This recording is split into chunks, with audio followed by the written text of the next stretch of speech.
Argentina. And we're right in the thick of that, trying to understand and predict the direction of Argentine politics. This is not a purely academic or theoretical enterprise. We maintain a very close network and a very diverse network in Argentina. We really want to be relevant to governments, congresses, private sector folks, diplomats, journalists, anyone who needs to understand and communicate the realities of Argentina.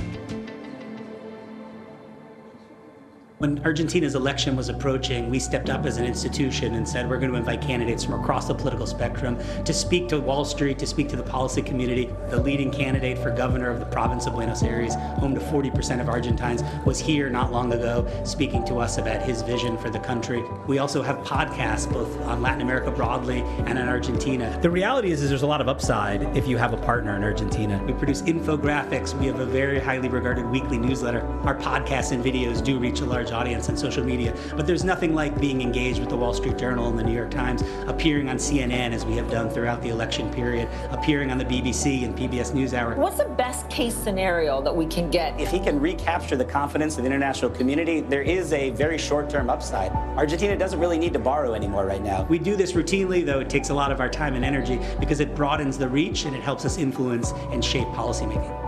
Argentina is a country that's unpredictable and tumultuous. What I find really promising about it is the extraordinary potential that it has. It's a country with extraordinary human capital, extraordinary natural resources, extraordinary capabilities. And so when Argentina succeeds with the U.S. help, it becomes a real model within a region that often is whiplashing between different economic and political models.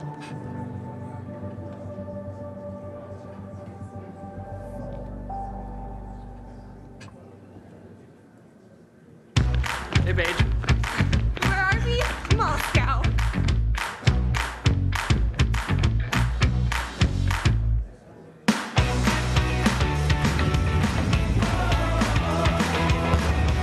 So my favorite part was being able to be in Moscow, walking around the city, talking to the locals, experiencing the message that the Russian government is sending to its own people. It was a mind-blowing experience seeing how what we say and do here, how it's received over there. Important as congressional staff that we get to go and experience the locations and places and foreign policies that we spend all day, every day, talking about and debating.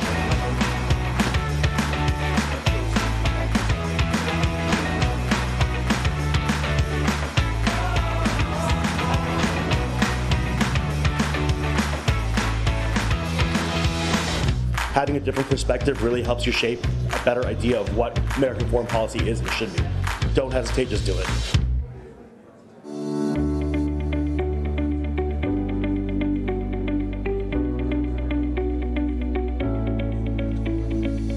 The nearly 2,000-mile border between the United States and Mexico is among the busiest in the world. And not just for people, but goods too.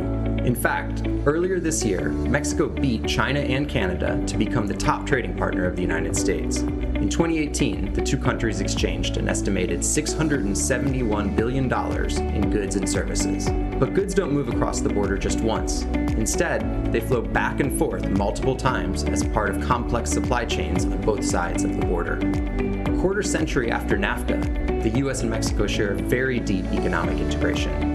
To see how this works, let's look at a typical car.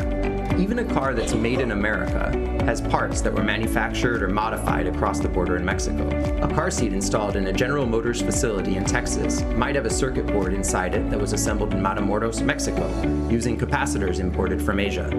Or consider a bottle of beer. Much of the barley in name brand beers is produced in the northwestern United States. It gets shipped to Mexico, where it's brewed into beer, which then gets sold back to the US. One study found that as much as 40% of the content of goods that the US imports from Mexico originally came from the US. That broad and deep economic integration means that approximately 5 million US jobs depend on US-Mexico trade. It also allows Mexico to carve out a niche in the global economy. For example, Mexico specializes in exporting bulky, time-sensitive products to the United States, such as flat-screen TVs or custom-built laptop computers. With the USMCA, a renegotiated version of NAFTA, negotiated and pending ratification, this integration may grow both larger and deeper in coming years. In short, economic prosperity in the United States and Mexico is deeply connected. To learn more about the US-Mexico relationship, visit us at wilsoncenter.org/Mexico. The award-winning Wilson Quarterly has been one of the nation's premier journals exploring the world of ideas for more than 40 years. The WQ offers thought-provoking perspectives on the headlines, trend lines, and events that are shaping our world. Through carefully curated essays, on-the-ground reporting, and multimedia storytelling. Each issue is built around a theme and provides a deep dive into a range of topics representing diverse global perspectives. Whether exploring the dynamics of a region, identifying political and social trends, or providing historical context, the WQ informs, engages, and inspires. And the good news is that digital subscriptions are free. So please consider joining the Wilson Quarterly's global dialogue of ideas by visiting www.wilsonquarterly.com. The WQ is published by the Woodrow Wilson International Center for Scholars. Iceland assumed the chair of the Arctic Council in May 2019 and will now lead the international consensus-driven organization through 2021. Iceland's Minister for Foreign Affairs discussed Iceland's Arctic agenda at a recent Wilson Center event. He spoke about shared opportunities and challenges facing a region undergoing rapid and dramatic change. This program is brought to you by GCI and the Wilson Center's Polar Institute.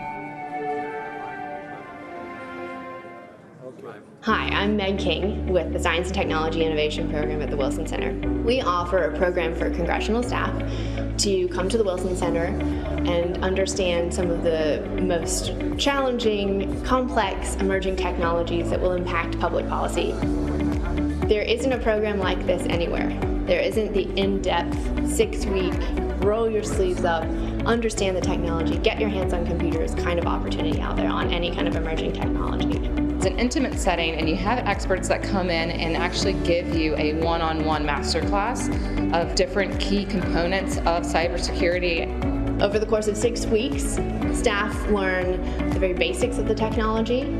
What is cybersecurity? What is artificial intelligence? What is quantum computing? A lot of times on the Hill, you get the same snapshot arguments or anecdotes or happy hour, we're going to save the world kind of conversations. And everyone circulates the same ideas, but no one actually knows what they're talking about.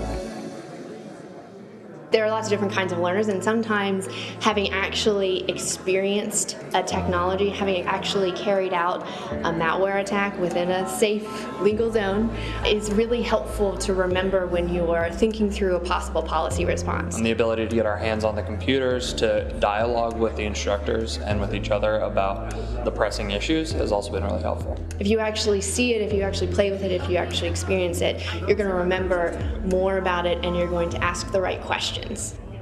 After you finish this program, we keep you involved. We regularly offer private sessions with experts. We bring in new fellows. We bring in companies.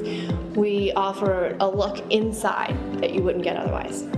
Part of our goal for impact is developing a network of experts, a network of congressional staff, and blending the two. It's some of the best training that I've ever received, and I've spent 14 years in the DoD. The program that they have been able to figure out of having the right amount of people, the experts come in, and then also the networking opportunity on the back end is phenomenal. This program matters because we're offering Congress access to information they don't have. We want them to be able to help stop some fairly complicated challenges in the future. We want to fix the problems that we have today in technology so that tomorrow we can identify exciting new opportunities.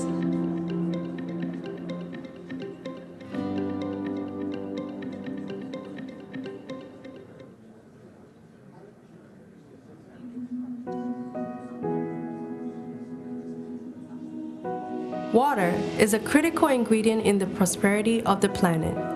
It is essential to health, to food security, economic growth, healthy ecosystems, and to energy.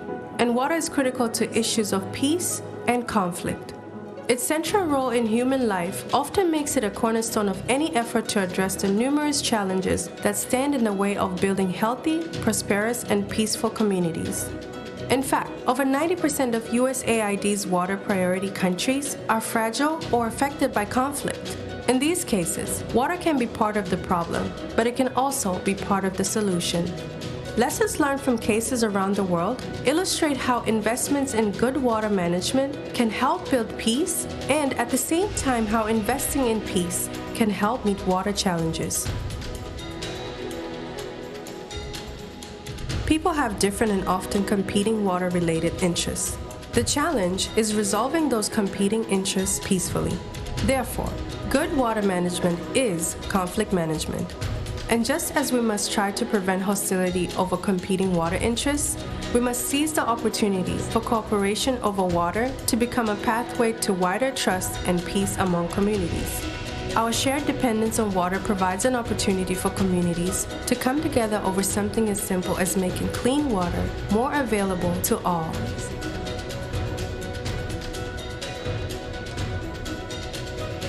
If designed with peace goals in mind, water management initiatives can be important stepping stones toward broader peace. At the same time, peace-building efforts can enable communities to better adapt to water-related stress. In East Africa, one humanitarian NGO applied common peace-building techniques like conflict mapping to build trust among communities in an economically and ecologically stressed area of the region. The resulting cooperation and confidence among these communities proved to have resilience-building benefits beyond just avoiding violence. When the region was beset by a severe drought, those communities who had built trust with others and developed resource use arrangements were better able to adapt to those environmental stresses. Pastoralists could move their livestock through territory controlled by their former adversaries to find better grazing opportunities or to sell their animals at market. This important adaptation to environmental realities would have been much riskier and likely not possible at all had it not been for the earlier peace-building work. In this way, collaboration and trust are also central to successful natural resource management and lowering vulnerability to water scarcity, food insecurity, and land degradation. Opportunities like the last two examples exist the world over. Environmental peace-building requires all of us to think creatively, often outside of our own sector approaches. Early adopters of these approaches have learned valuable lessons to share with those who also want to seize opportunities to better manage water and to build peace at the same time. USAID has guidance and technical resources available to assist practitioners working to capture the peace dividend of water and the water dividends of peace.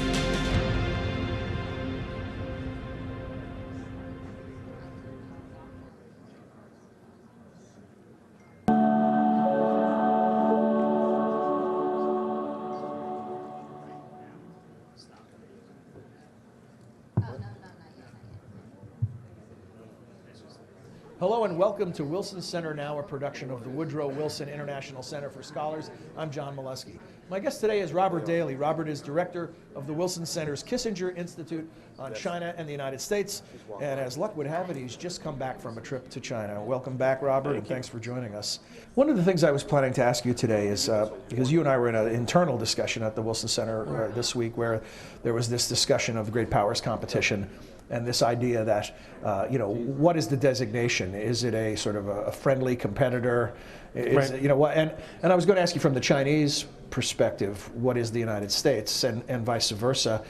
And I get a sense that that may be evolving rapidly in the last several months. It is, and what I found on this last trip to China is that in public-facing discussions like we had, China is still playing the surprised, innocent, passive victim.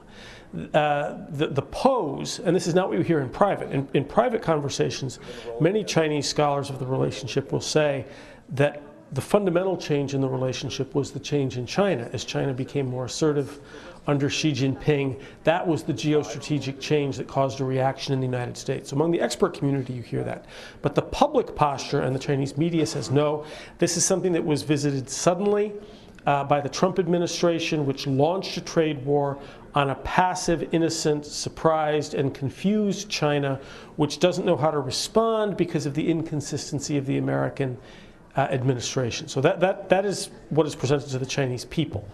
Privately, there are a great many very sophisticated, practiced observers there who know that it's more complicated than that. Mm-hmm. China, it's almost every single week has brought another turn of the wheel in U.S.-China relations. And I think that one of the lessons learned, and I'm talking here more specifically about the trade war, because every time we get a positive sounding or positive noise, no matter how vague from Beijing or Washington, the stock markets have an irrational response on the positive side. And every time there's another negative tweet, they drop 600 points. And it's been striking over the past year and a half to watch the schizoid response of the market, which proves that the wizards of Wall Street, the masters of the universe, have no understanding of the broad direction of this relationship or what's going on and the ways in which it has become a contentious relationship and will remain so even if there's a so-called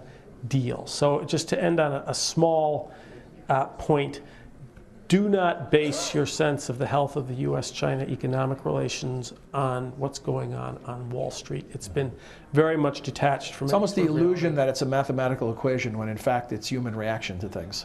Right, and some of this is algorithmic buying and selling, but it's not all that. Yeah. Robert, thank you. As always, a lot of fun and an education. Thanks you for joining us. Yep. Thank you as well. Hope you enjoyed this edition of Wilson Center Now and that you'll join us again soon. Until then, for all of us at the Wilson Center, I'm John Molesky. Thanks for joining us.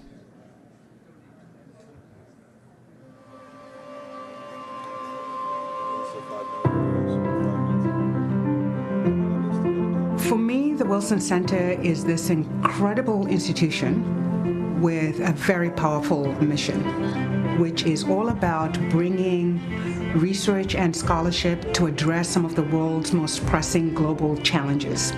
We're the Woodrow Wilson International Center for Scholars. We have a 50-year investment in scholarship, and we have 5,000 plus former scholars all over the world. No one else has that. The Wilson Center is an ideas factory. When you think of the question, where do ideas come from? They come from places like this. It's a think tank, so you have scholarship, you have expertise, you have convening power, and you have thought leadership. It isn't just a place in time. It is a process that makes knowledge more useful in the public service. It also has an incredible microphone to tell the world what is actually happening. That's the core mission of the Wilson Center, connecting experts across fields and across regions. The cultural diversity of the Wilson Center informs the way we do our work, just respecting that difference, respecting that diversity. Bonjour, je suis Eleanor Poels. Oi, meu nome é Ana Prusa. Меня зовут Матвей Рожанский. 你好，我是孔安妮。My role is really to keep the American public in general engaged on Africa issues. I'm a foreign policy analyst. I've covered more than 140 countries on 6 continents. I'm a vice president for new initiatives, and I direct the Middle East program here at the center. I run a program that ensures that by 2050, women hold 50% of leadership positions worldwide. I think it's one of the things that really sets us apart from other think tanks is that we really are present. Essentially led to the creation. By being present, you actually get much more of the texture of a country. Chinese are very proud of their civilization, rightfully so. The heart of that is the language, and you've got to be conversant in it. A few years ago, there was a major economic reform, and the headline, 润物细无声, read literally, moisten things detailed, no sound. Well, if you've just studied Chinese economy, you can't make head or tails of a headline like that. You have to know that it's a famous line from a Tang Dynasty poet about the fine spring rain that nourishes the shoots, which will then gradually, bloom. So it's not enough to study economics and Chinese. You have to know literature. The Wilson Center is first and foremost animated by empathy. Empathy is not the same as sympathy. It doesn't mean agreement. It means an ability to understand where the other is coming from. And that's very rare among Washington institutions.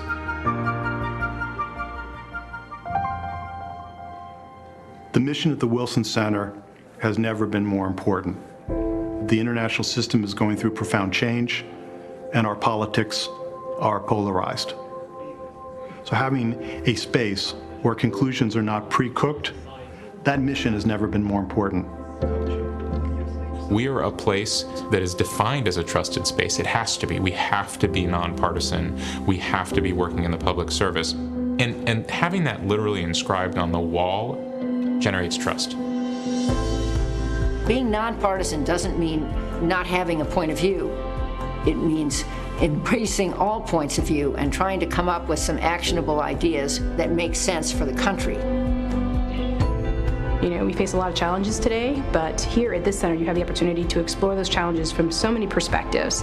The research is funded by a long list, including the Wilson Center. It'll be very interesting to read about your conclusions and recommendations for... And then to bring some of that knowledge to our Congress, to our administration, to our different government departments. From my perspective, it's good news at the summit. Aaron David Miller is with us of the Woodrow Wilson International Center. Our role as public servants and our role as public educators is extremely important. It goes back to the roots of this place. The idea that the Wilson Center, the International Center for Scholars, should be a platform to bring together research, and then we should provide a channel for our scholars to use research to inform policy. The Wilson Center will help you have real implications, to have real connections to real people's lives.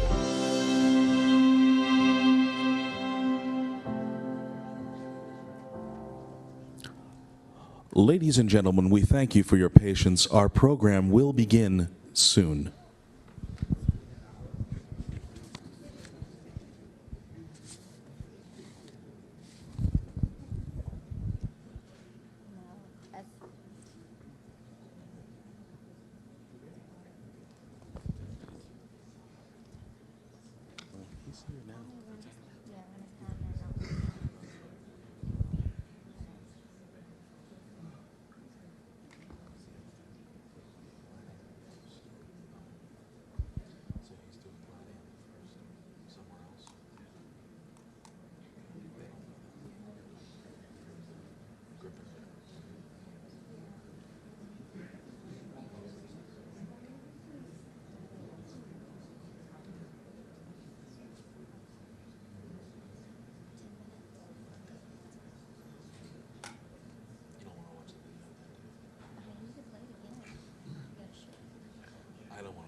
Ladies and gentlemen, to introduce the Vice President of the United States, please welcome the Honorable Scott Walker, Chairman of the Wilson Center.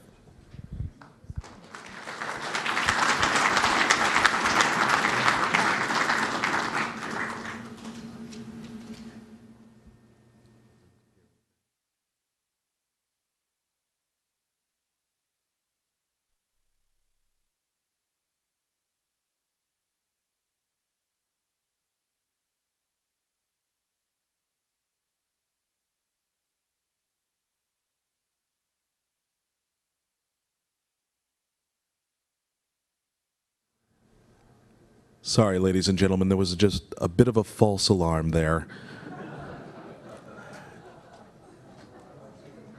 Governor Walker will be out soon. I'll give you another chance at that.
Ladies and gentlemen, to introduce the Vice President of the United States, please welcome the Honorable Scott Walker, Chairman of the Wilson Center.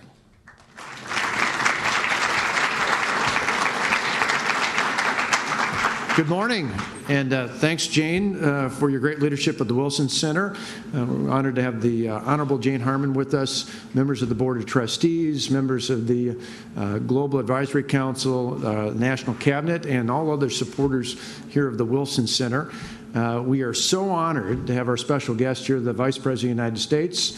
The Wilson Center, as I'm sure everybody in this room, but others may not know, is one of the premier organizations providing nonpartisan information, actionable items for members of Congress, their staff, the administration, and others who care about international affairs here and around the world. And we couldn't be more thrilled to have the Vice President joining us here today. I got to tell you personally, for myself, and I think for Jane Harman as well, we both are glad to have a former colleague with us. As many, if not all of you know, before becoming Vice President of the United States, Mike Pence did a really amazing job as governor of one of the states nearby me in the Midwest, in Indiana. That's where I got to know him real well, and just was impressed not only with his policy, but with his demeanor and the way he was respected by our fellow governors in both political parties. Someone who is passionate about his ideas, but was equally as passionate about his relationships. And I know the same was true in Congress, where not only with Jane, but with other members in both political parties. For a dozen years, he represented his district, his state, and his country well. I filled in a little bit of late since being governor on the radio, and so I got a kick out of the fact that even before he was in the Congress, he spent a little bit of time on the radio. He gave me some nice tips along the way about how to connect to the audience, and I know that's exactly what he's going to do today. So without further ado, I want to introduce my friend and the friend many here and a friend to all of us across this great country, the Vice President of the United States, Mike Pence.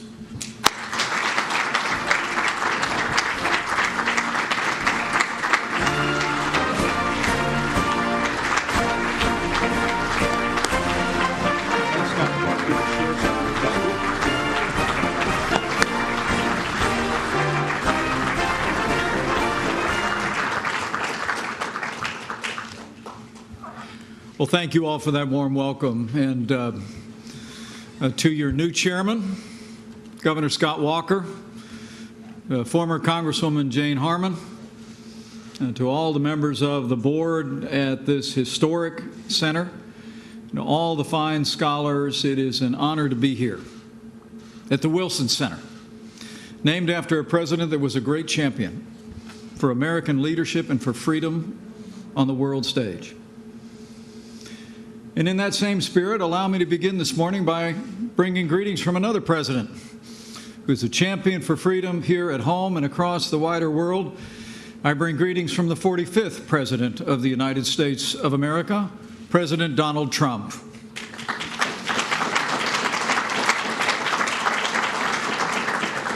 I come before you today at the end of a momentous week. In the wake of Turkish forces invading Syria, thanks to the strong economic and diplomatic action of the President of the United States, and thanks to the cooperation by our Turkish and Kurdish allies, Syrian defense forces were able to safely withdraw from the border area that's currently under Turkish military control. And yesterday, Turkey's Ministry of Defense confirmed a permanent ceasefire and a halt of all offensive military operations.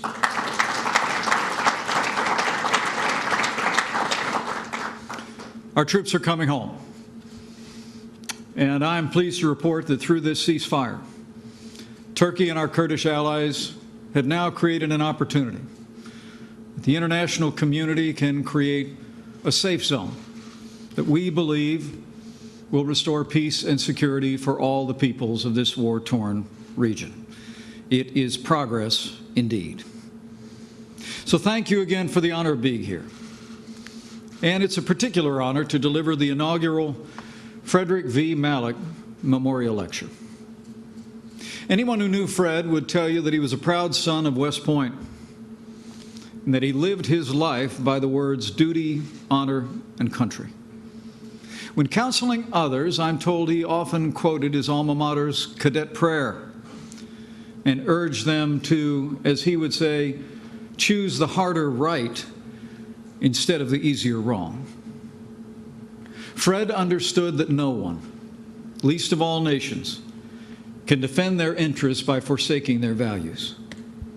So in honor of Fred's memory, I come here today to discuss a subject on which much of the destiny of the 21st century will hinge: the United States' relationship with China.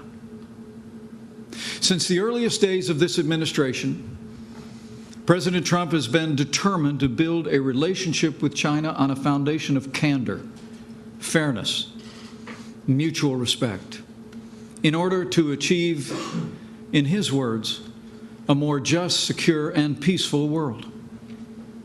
1 year ago this month, I spoke about many of Beijing's policies most harmful to America's interests and values, from China's debt diplomacy, military expansionism, its repression of people of faith, construction of a surveillance state, and of course, to China's arsenal of policies inconsistent with free and fair trade, including tariffs, quotas, currency manipulation, forced technology transfer, and industrial subsidies. Past administrations have come and gone, and all were aware of these abuses. None were willing to upset the established Washington interests, who not only permitted these abuses, but often profited from them.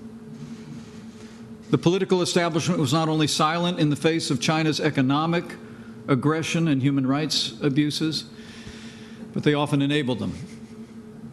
As each year passed, as each factory closed in the heartland of America, as each new skyscraper went up in Beijing, American workers grew only more disheartened, and China grew only more emboldened.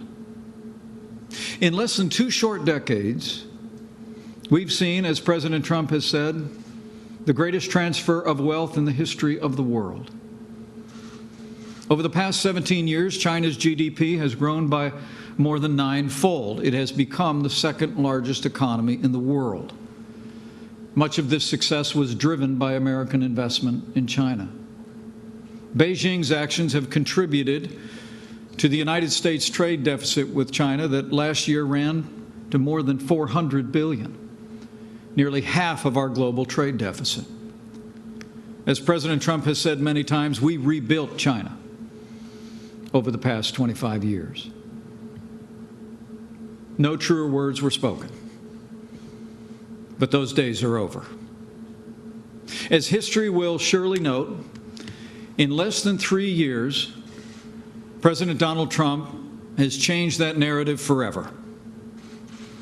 No longer will America and its leaders hope that economic engagement alone will transform Communist China's authoritarian state into a free and open society that respects private property, the rule of law, and international rules of commerce. Instead, as the President's 2017 National Security Strategy articulated, the United States now recognizes China as a strategic and economic rival.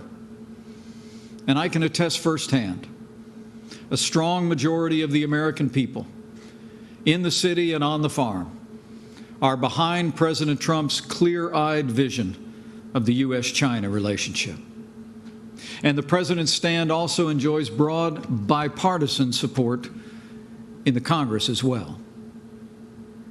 Over the past year, with that support, President Trump has taken bold and decisive action to correct the failed policies of the past, to strengthen America, to hold Beijing accountable, and to set our relationship on a more fair, stable, and constructive course for the good of both our nations and the world. When our administration took office, China was on track to become the largest economy in the world.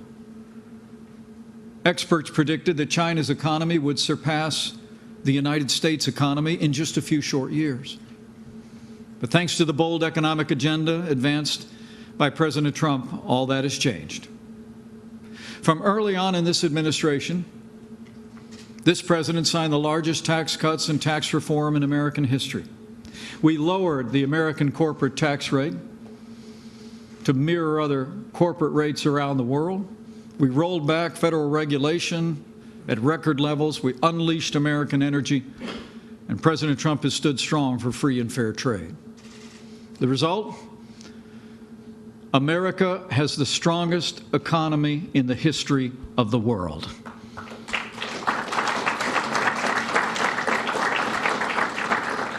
And the strongest economy in our own history. Unemployment today is at a 50-year low. There are more Americans working today than ever before. Median household income in the last 2.5 years has risen by more than $5,000. And that doesn't even account for the savings from the president's tax cuts or energy reforms for working families. Because of the president's policies, America has added trillions of dollars of wealth to our economy, while China's economy continues to fall behind. To level the playing field for the American worker against unethical trade practices, President Trump levied tariffs on $250 billion in Chinese goods in 2018. And earlier this year, the president announced we would place tariffs on another $300 billion of Chinese goods if significant issues in our trading relationship were not resolved by December of this year.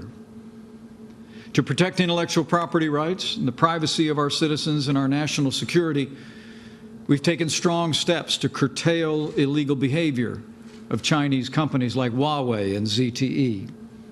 And we've urged our allies around the world to build secure 5G networks that don't give Beijing control of our most sensitive infrastructure and data as well. And as we've grown stronger economically, President Trump has also signed the largest increases in our national defense in more than a generation. $2.5 trillion of new investment in our national defense just in the last 3 years. We've made the strongest military in the history of the world stronger still. And to make it clear to Beijing that no nation has a right to claim the maritime commons as territorial seas, the United States in the last year has increased the tempo and scope of our freedom of navigation operations and strengthened our military presence across the Indo-Pacific. To uphold the values of freedom-loving people every year, we've also called out the Chinese Communist Party for suppressing freedom of religion of the Chinese people. Millions of ethnic and religious minorities in China are struggling against the party's efforts to eradicate their religious and cultural identities. The Communist Party in China has arrested Christian pastors, banned the sale of Bibles, demolished churches, and imprisoned more than 1 million Muslim Uyghurs. We've held Beijing accountable for its treatment of Muslim minorities in Xinjiang when just last month President Trump imposed visa restrictions on Chinese Communist Party officials, as well as sanctions on 20 Chinese public security bureaus and 8 Chinese companies for their complicity in the persecution of Uyghurs and other Chinese Muslims.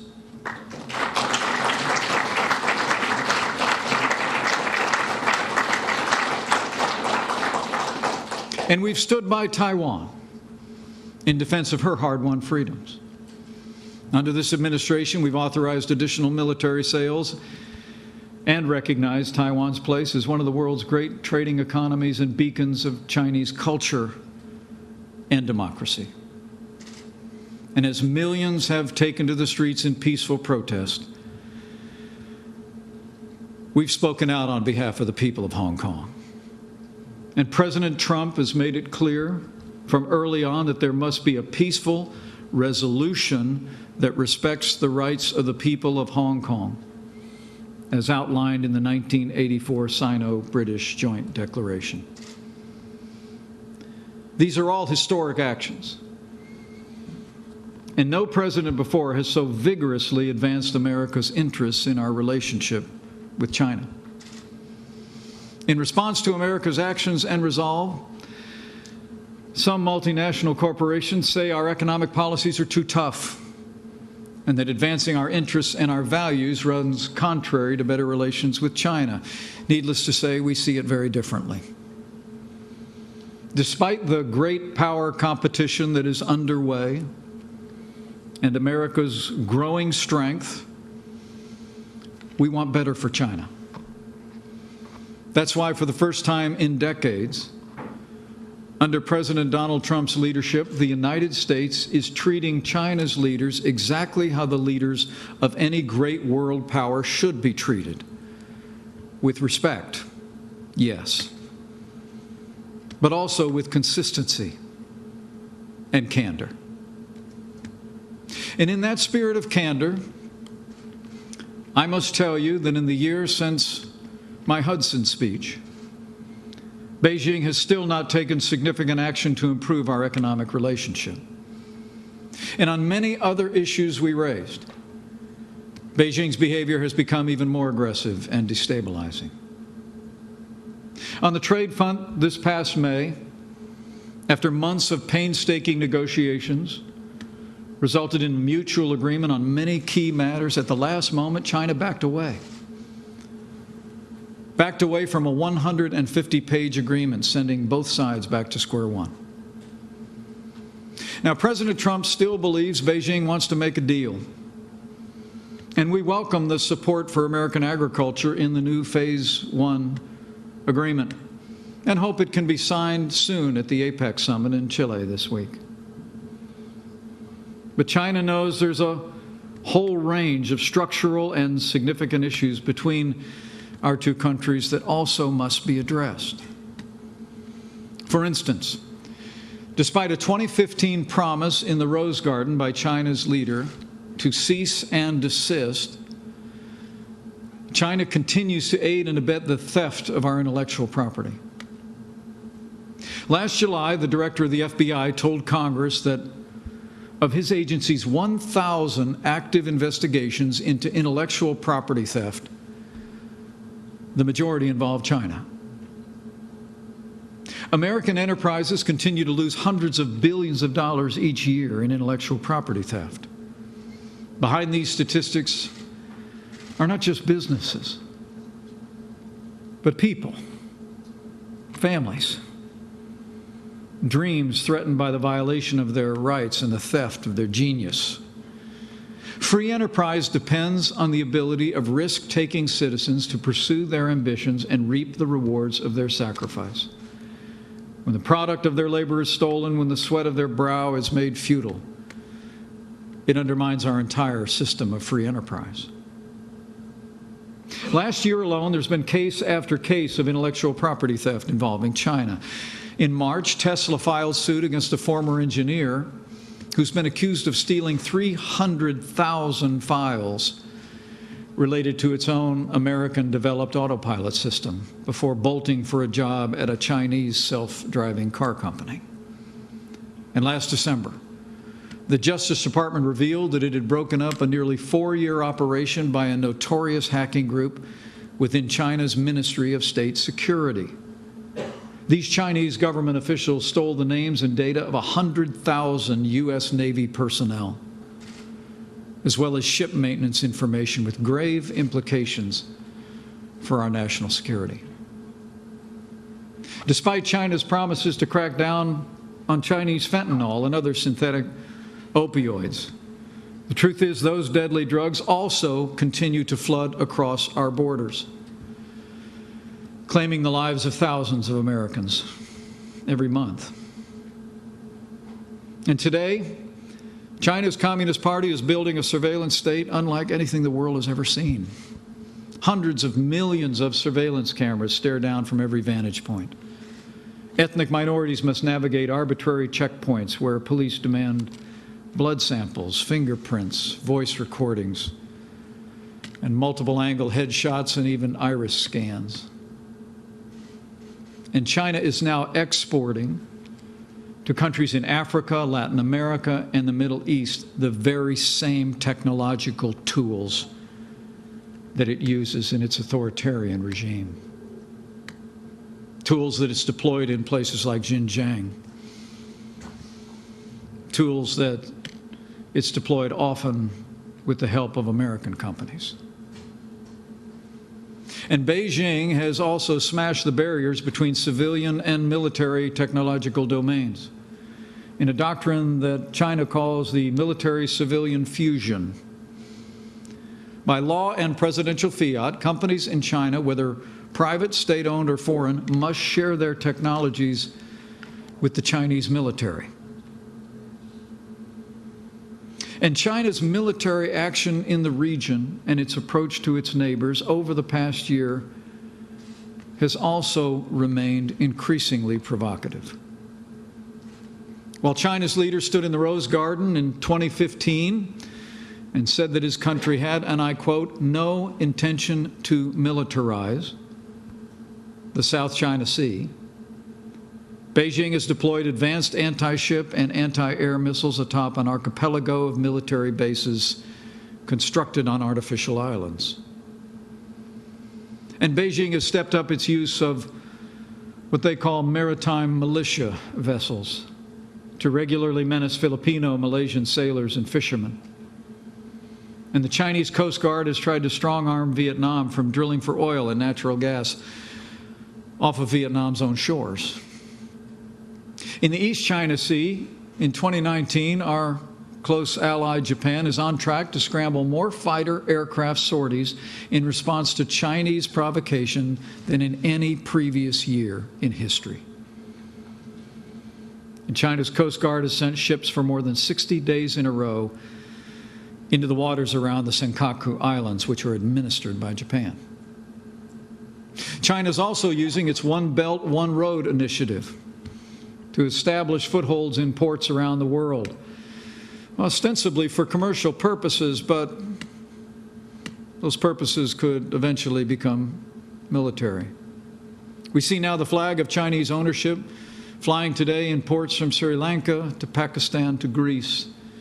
And earlier this year, it was reported that Beijing has signed a secret agreement to establish a naval base in Cambodia. And it is reported that Beijing is even eyeing locations on the Atlantic Ocean that could serve as naval facilities. And while our administration will continue to respect the One China policy as reflected in the 3 joint communiques and the Taiwan Relations Act, through checkbook diplomacy, over the past year, China has induced 2 more nations to switch diplomatic recognition from Taipei to Beijing, increasing pressure on the democracy in Taiwan. The international community must never forget that its engagement with Taiwan does not threaten the peace. It protects peace on Taiwan and throughout the region. America will always believe that Taiwan's embrace of democracy shows a better path for all the Chinese people.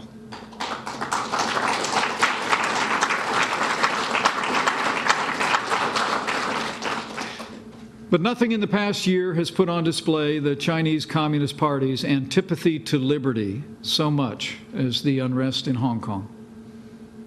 Hong Kong has served as an important gateway between China and the wider world for 150 years. Hong Kong is one of the freest economies in the world, with strong, independent legal institutions and a lively free press, and it's home to hundreds of thousands of foreign residents. Hong Kong is a living example of what can happen when China embraces liberty. And yet, for the last few years, Beijing has increased its interventions in Hong Kong and engaged in actions to curtail the rights and liberties of its people. Rights and liberties that were guaranteed through a binding international agreement of one country, 2 systems. But President Trump has been clear. As he said in his words, the United States stands for liberty.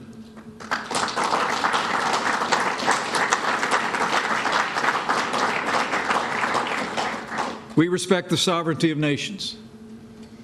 But America also expects Beijing to honor its commitments And President Trump has repeatedly made it clear that it would be much harder for us to make a trade deal if the authorities resort to the use of violence against protesters in Hong Kong.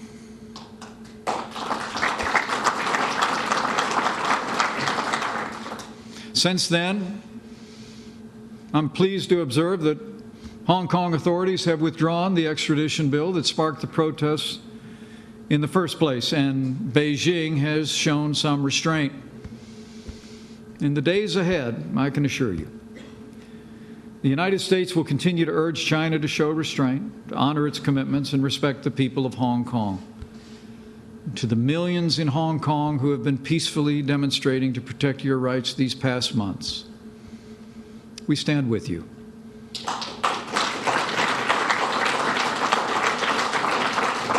We are inspired by you, and we urge you to stay on the path of nonviolent protest.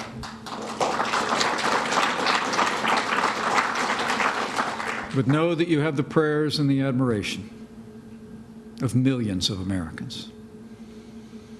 As China has exercised its influence across the region and across the world, as I said last year, the Chinese Communist Party is also continuing to reward and coerce American businesses, movie studios, universities, think tanks, scholars, journalists, and local, state, and federal officials to influence the public debate here in America.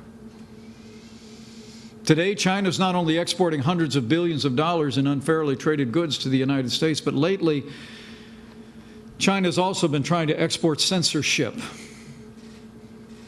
the hallmark of its regime, by exploiting corporate greed. Beijing is attempting to influence American public opinion, coercing corporate America. And far too many American multinational corporations have kowtowed to the lure of China's money and markets by muzzling not only criticism of the Chinese Communist Party, but even affirmative expressions of American values. Nike promotes itself as a so-called social justice champion. But when it comes to Hong Kong, it prefers checking its social conscience at the door. Nike stores in China actually removed their Houston Rockets merchandise from their shelves to join the Chinese government in protest against the Rockets general manager's 7-word tweet, which read, "Fight for freedom, stand with Hong Kong." And some of the NBA's biggest players and owners who routinely exercise their freedom to criticize this country lose their voices when it comes to the freedom and rights of the people of China.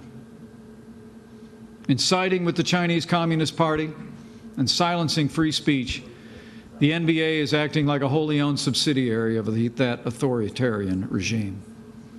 A progressive corporate culture that willfully ignores the abuse of human rights is not progressive, it is repressive.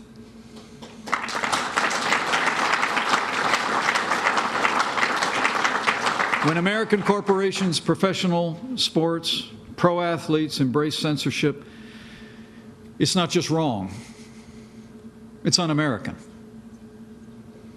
American corporations should stand up for American values here at home and around the world.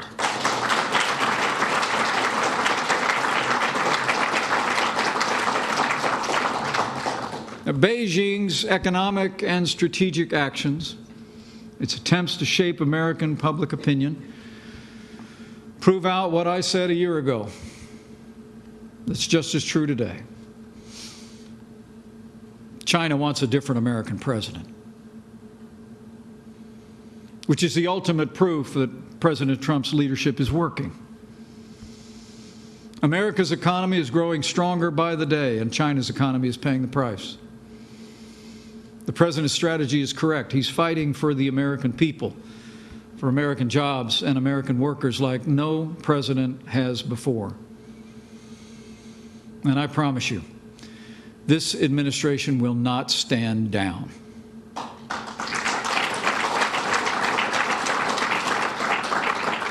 That said, the President has also made it clear the United States does not seek confrontation with China.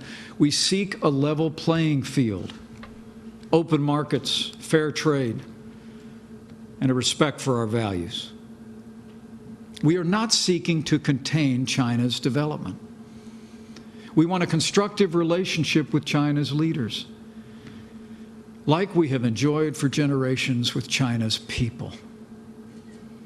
And if China will step forward and seize this unique moment in history to start anew by ending the trade practices that have taken advantage of the American people for far too long, I know President Donald Trump is ready and willing to begin that new future.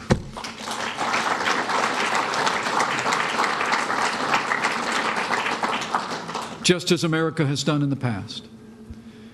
When Deng Xiaoping's reform and opening policy encouraged engagement and exchange with the outside world, the United States responded with open arms. We welcomed China's rise.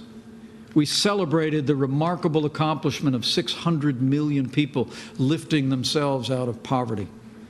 And America invested more than any other nation in China's economic resurgence. The American people want better for the people of China. But in pursuit of that end, we must take China as it is, not as we imagine or hope it might be someday. People sometimes ask whether the Trump administration seeks to decouple from China. The answer is a resounding no. The United States seeks engagement with China and China's engagement with the wider world, but engagement in a manner consistent with fairness, mutual respect, and the international rules of commerce. But so far, it appears the Chinese Communist Party continues to resist a true opening or a convergence with global norms. All that Beijing is doing today, from the party's great firewall in cyberspace or to that great wall of sand in the South China Sea, from their distrust of Hong Kong's autonomy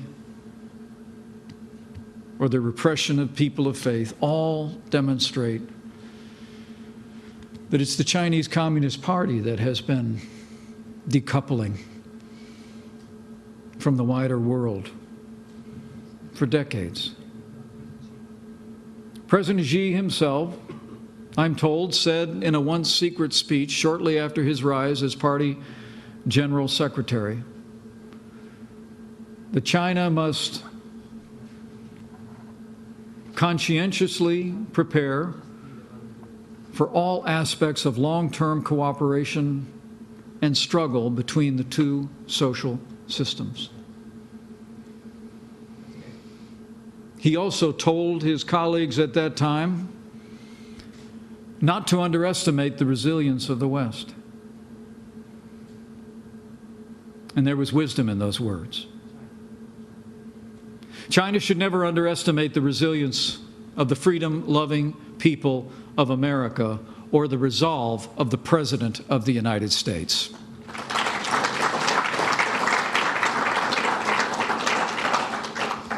China should know that the United States values run deep, that our commitment to these values remains as strong as it was for our founding fathers, and that there will never be a day when the bright light of democracy and freedom goes out in America.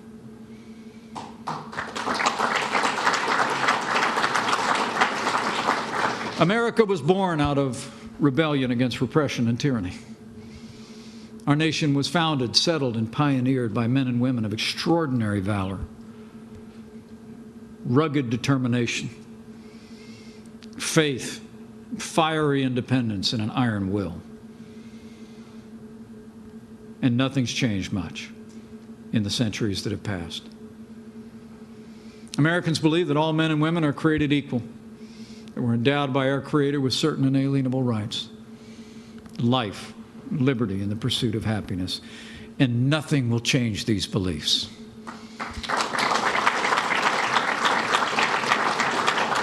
They are who we are. They are who we will always be. And we will continue to believe that the values of democracy, of individual liberty, freedom of religion and conscience, the rule of law, serve American and global interests because they are and will ever be the best form of government to unleash human aspirations and guide the relations between all the world's nations and peoples. Despite the many challenges we face in the United States-China relationship, I can assure you that under the leadership of President Donald Trump, the United States will not allow these challenges to foreclose practical cooperation with China. We will continue to negotiate in good faith with China to bring about long overdue structural reforms in our economic relationship. And as I heard again from him this morning, President Trump remains optimistic that an agreement can be reached. We'll continue to forge bonds between our two peoples through education, travel, and cultural exchange. China and the United States will also continue in a spirit of engagement to work together to secure the full, final, verifiable denuclearization of North Korea.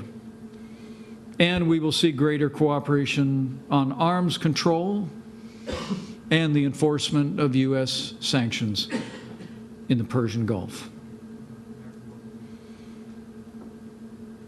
America will continue to seek a better relationship with China. And as we do so, we will speak plainly, because this is a relationship that both the United States and China have to get right. America will continue to seek a fundamental restructuring of our relationship with China. And under the leadership of President Donald Trump, America will stay the course. The American people and their elected officials in both parties will stay resolved. We will defend our interests, we will defend our values, and we will do so in a spirit of charity and goodwill for all.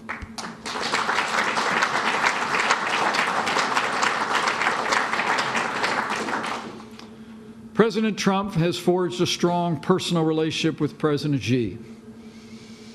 And on that foundation, we will continue to look for ways to strengthen our relationship for the betterment of both of our peoples. And we fervently believe the United States and China can and must work to share a peaceful and prosperous future together. But only honest dialogue and good faith negotiations can make that future a reality. And so as I closed my speech a year ago, so I close today. America is reaching out our hand to China. And we hope that soon Beijing will reach back, this time with deeds, not words, and with renewed respect for America. There's an ancient Chinese proverb that reads, "Men see only the present, but heaven sees the future." As we go forward, let us pursue a future of peace and prosperity with resolve and faith. Faith in President Trump's leadership and vision for our economy and our place in the world. Faith in the relationship that he's forged with President Xi of China, and in the enduring friendship between the American people and the Chinese people. And faith that heaven sees the future. And by God's grace, America and China will meet that future together. Thank you. God bless you. And God bless the United States of America.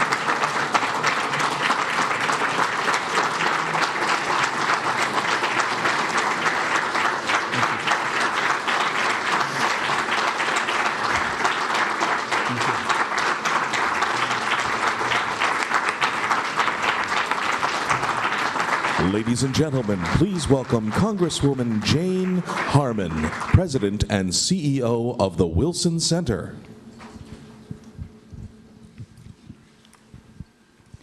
Good afternoon, everyone, and thank you, Mr. Vice President, for appearing at the Wilson Center for the second time. And you referred to the Hudson speech you gave, and we were told you were going to give Hudson 2 at the Wilson Center. But I actually think that Wilson 2 builds on a speech that was viewed by many as extremely hard-hitting. This one was too, but this added a level of compassion and vision that's very important. And on behalf of the Wilson Center, thank you for doing that.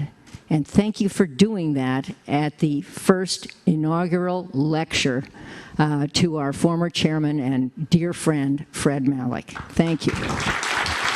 Thank you, Jen. I also want to thank you for appointing Fred Malik, with the approval of President Trump, to be our chairman, and for quickly appointing Fred's buddy, Governor Scott Walker, to succeed him. We're delighted to have Scott with us. He's hit the 100-day mark, and he's rolling forward.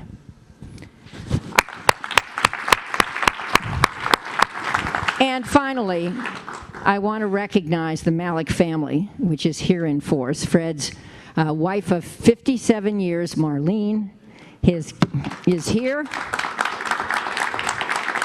We love you, Marlene. His children, Fred W. and Michelle, are here. And Fred's wife, Britlin, is here. So thank you for coming. And thank you for, thank you for coming.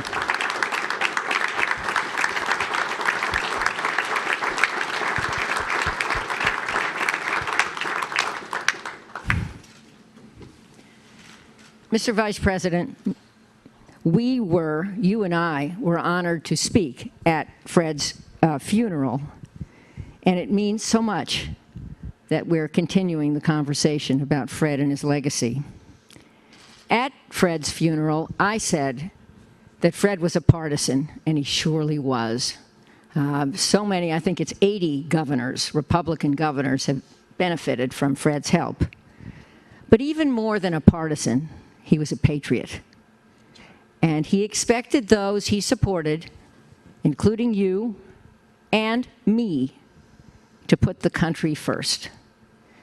And in that spirit, I'd like to ask you just a few questions. So, as everyone knows, Fred was a proud Czech American, and he chaired the American Friends of the Czech Republic. Early in his tenure at the Wilson Center, he invited former Secretary of State Madeleine Albright, also a Czech American, and me to travel with him to Prague, where the statue of Woodrow Wilson had been severely damaged by the Nazis during World War II. Thanks to Fred's largesse, that statue had been restored, and we came when Václav Havel was in his last months to rededicate the statue.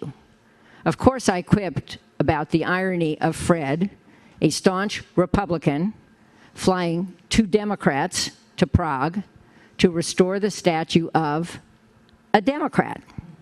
But the real meaning was that Woodrow Wilson and his 14 points were a major factor in the independence of Czechoslovakia and inspired independence movements around the world.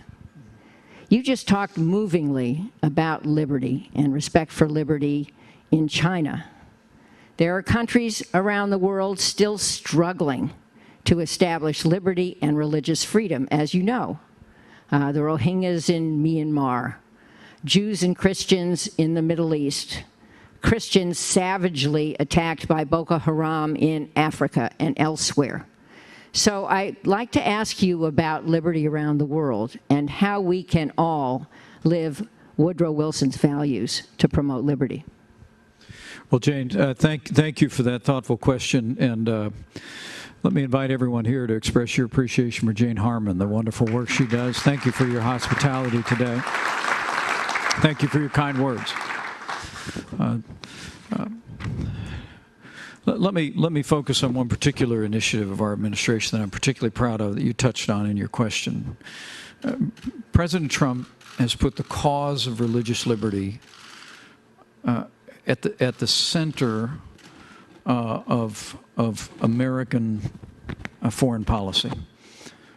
We just hosted, with some great work by Secretary of State Mike Pompeo, the second annual conference on religious liberty. More than 100 countries gathered at the State Department.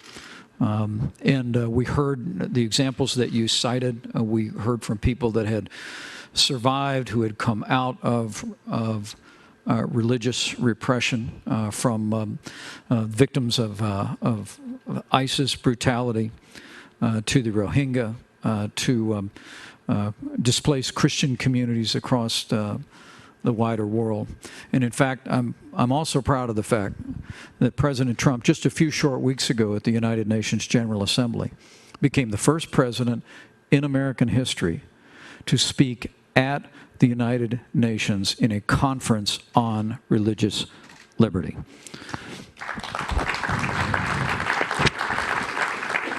But we've also put our money where our mouth is, and particularly, let me say that Christian and religious minorities across the Nineveh Plain, Iraq and Syria, impacted by years of warfare and the brutality of ISIS.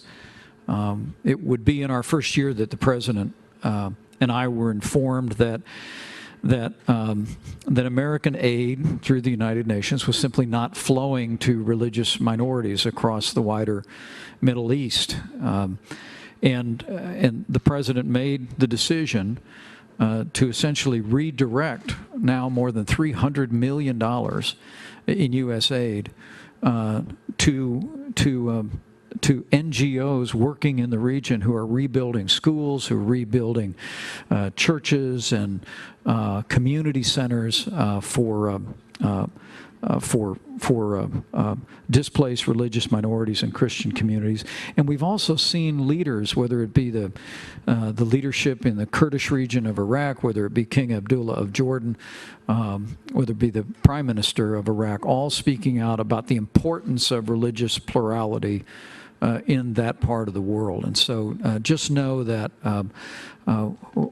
America will always stand for freedom on the world stage, but under President Donald Trump, we've been standing strong for our first freedom and doing everything that we can to promote the freedom of religion, the freedom of conscience across the wider world. Thank you for that. And let me just ask you two more questions. As we meet here, a ceremony is going on in the Capitol. The body of Elijah Cummings, our former colleague in Congress when we served together, is lying in state, and members of Congress, and I think maybe others, but at least members of Congress, are describing him as the North Star. He was an amazing member. And I remember vividly watching television during the contentious Kavanaugh hearings and seeing Elijah and our friend Mark Meadows, a co-founder of the Freedom Caucus, resolve what was an acrimonious conversation very peacefully. And both of them talked about the friendship they had forged in Congress. And I understand that Mark Meadows is speaking there. Actually, I just heard that as part of the ceremony today, and I salute him for doing that. My question is about friendships like that and the friendship we have, and the sad fact that more and more those friendships don't happen. Partisanship has just taken the place over, and bipartisanship becomes rarer and rarer. What can you do? What can I do? What can the Wilson Center do to promote bipartisanship and that rare thing that Fred valued most, putting the country first?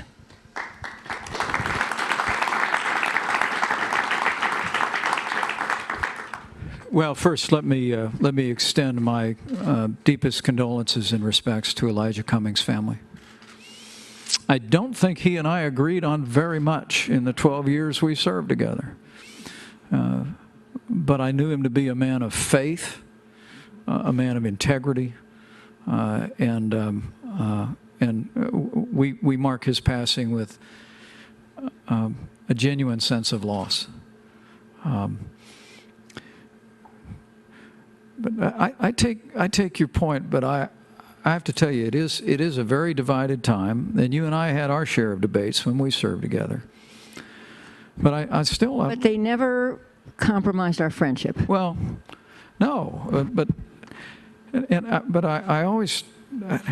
There's a lot of talk about division. I was just in Wisconsin yesterday, the home of Governor Scott Walker, and I said then, what I say often around the country, that there's so much focus these days, and particularly on television, on what divides us. It seems like I remember back when Crossfire was the only show on television where you always had to have someone on one side and someone on the other.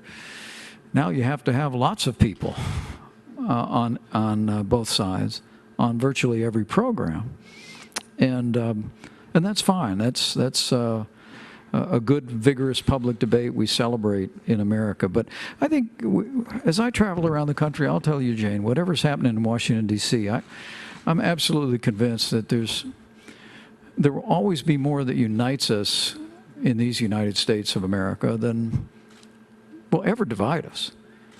And I see that everywhere I go, and it is a commitment to and a patriotic love for this country and everything that this country stands for. It's a love of family. It's a cherishing our faith, and I think that while we're going through a season of lots of change in Washington, D.C. and lots of debate, I think that foundation is all still there, and I know the best days for America are yet to come on that foundation. Well, I hope you're right, and I remember that Lee Hamilton, my predecessor at the Wilson Center, was a mentor to you when you were a young man. You said that last time when you spoke at the center. And I started out as a Democrat. Well, worse things have happened. And I also remember... I was the Youth Democrat Party coordinator in Congressman Lee Hamilton's hometown. I also remember that when Dick Lugar, a great senator from your state, died, you were at his funeral. And great man. Many of us recall that Dick Lugar and Sam Nunn of different parties authored and passed something called Nunn-Lugar, which had to do with denuclearizing the arsenals, the nuclear arsenals in the Soviet republics, the former Soviet republics, something that's been very valuable in the world. And by the way, I applaud your comments on denuclearizing North Korea, something we all profoundly hope for. But let me ask you one last question, and that has to do with the economic effort that the president's making to change the relationship, the economic relationship between China and the U.S. You said, and you're right, that he's the first person who has strongly pushed for addressing the tough issues, the ones about intellectual property theft and the ones about surveillance, etc. And I also thought you were right to scold corporate America a little bit for bending perhaps too much in order to have a trade relationship with China. So hopefully in the next week or so, phase one of that deal will be signed. But there needs to be a phase two. I know you agree. And so my question is, how likely are we to get a phase two? And if we get that, how much does a better economic relationship with China influence our entire relationship with China? Well, first, let me thank you for mentioning the late Senator Richard Lugar. He was a friend and a mentor to me, and we said goodbye to him this year back in the state of Indiana. And I will tell you, as you speak about their partnership between Senator Sam Nunn and Senator Lugar, before President Trump went to one of his summits with Kim Jong-un, he invited Senator Nunn and Senator Lugar to come into the Oval Office. mean, to know President Trump is to know a leader who leads by asking questions. He really does. And he likes to bring people around him to give him the broadest range of opinions. And I know the president greatly appreciated the input of those two men that literally made history after the collapse of the Soviet Union and dismantling the nuclear weapons. And they were able to share their insights on the way forward as we continue to drive toward denuclearization. I think also, hopefully that moment also speaks about something else about the president that I serve with, who I can tell you meets on a regular basis with Republicans and Democrats. He meets on a regular basis with people who offer the broadest perspective.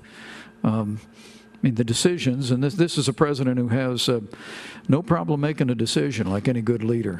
But he's someone who really welcomes the broadest range of counsel, and that was a good opportunity to reflect on that.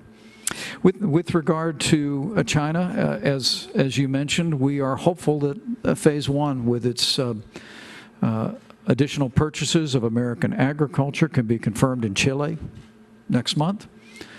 And as the president reflected again with me this morning before I came over, President Trump believes that China wants to make a deal. He remains optimistic that not only can we complete Phase 1, but that we can move on to the structural issues that I described a year ago and spoke about again today. They are the challenging issues of the reality of intellectual property theft. I mean, by some estimates, the United States economy loses as much in intellectual property theft as we lose in the trade deficit itself. It's an extraordinary statistic to reflect on. But forced technology transfers, industrial subsidies have really worked against the interest of the American economy, American businesses, and American workers. And the president's going to continue to stand strong on those issues. But let me say, and I hope it was reflected in my comments as well, we truly believe that if we can get this economic relationship right, that it may well lay a foundation for also addressing these other issues that I was candid about a year ago, the president's been candid about, and I was candid about again today. The president truly believes that the opportunity that we have to set this economic relationship right is where a new relationship between the United States and China can begin, not end. But in that environment of a fair, mutually respectful, reciprocal relationship, as the president often says, we think there is a foundation for our nations to move forward, and for us to see progress on the broadest range of issues on the hearts and minds of the American people. Well, I think I speak for the Wilson Center bench, which is out in force in the bleacher seats.